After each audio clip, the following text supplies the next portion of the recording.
Hello, I hope you're having a terrific Tuesday.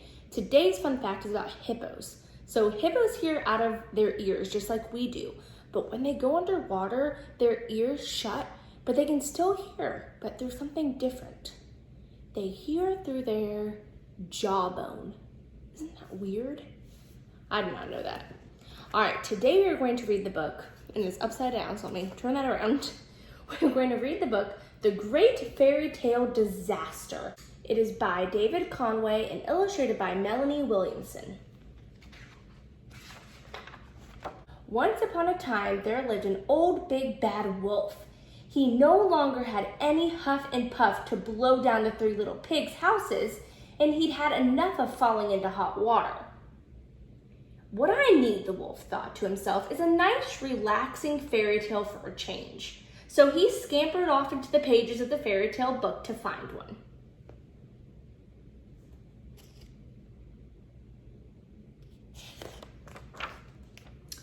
Cinderella was busy sweeping and hadn't noticed the wolf's dark shadow appear in the doorway. "I want to be in your tale," he growled. "Of course," stammered a frightened Cinderella. "Take my place."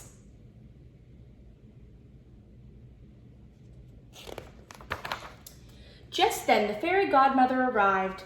"I know you'd love to go to the ball," she said to the wolf, "and so you shall." There was a flick of a wand and a burst of a light. "Wolves don't wear dresses," cried the wolf, hobbling off in glass slippers to find a different tale. So he said, that one is not for me.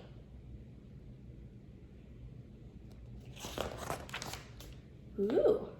The big bad wolf crept up behind Jack on the magic beanstalk.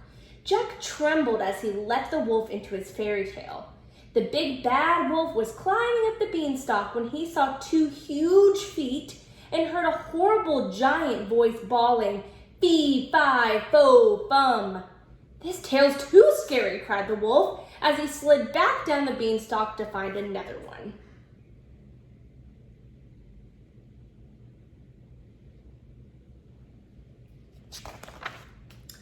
Then the big bad wolf found Sleeping Beauty snoring softly in her bed.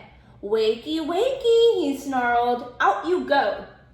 There the big bad wolf lay, so beautiful that the prince could not turn his eyes away. He knelt down and gave the wolf a kiss. "Yuck!" spluttered the big bad wolf. "I'm not being kissed." So he dashed away to try his luck elsewhere.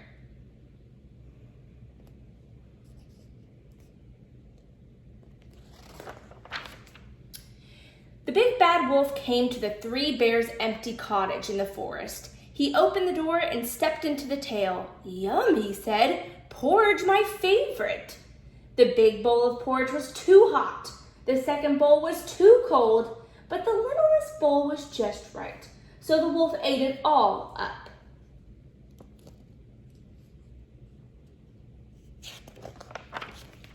"This is the life," said the wolf as he sat down in the big comfy chair. Suddenly the door opened and in stormed the three bears. "Where's Goldilocks?" demanded Daddy Bear. "What are you doing in our fairy tale?" scolded Mommy Bear. "And where's my porridge?" cried Baby Bear.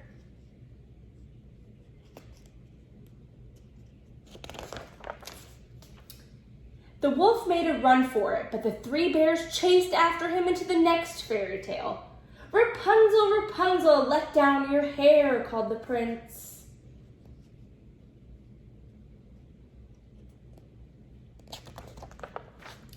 And then the next. "Who's that tripping over my bridge?" roared the troll. "I'll eat you for breakfast." So the bears are chasing him all through different fairy tales. And before you could say, "Mirror, mirror on the wall, who's the fairest of all?" there was chaos and confusion everywhere. The princess didn't kiss a frog, but she did kiss a Billy Goat Gruff. Hansel and Gretel pushed Prince Charming into an oven. And Puss in Boots pricked his paw on a spindle and fell asleep for 100 years. Things were going crazy. "What a mess!" cried the big bad wolf, and he escaped back through the pages of the book to the three little pigs.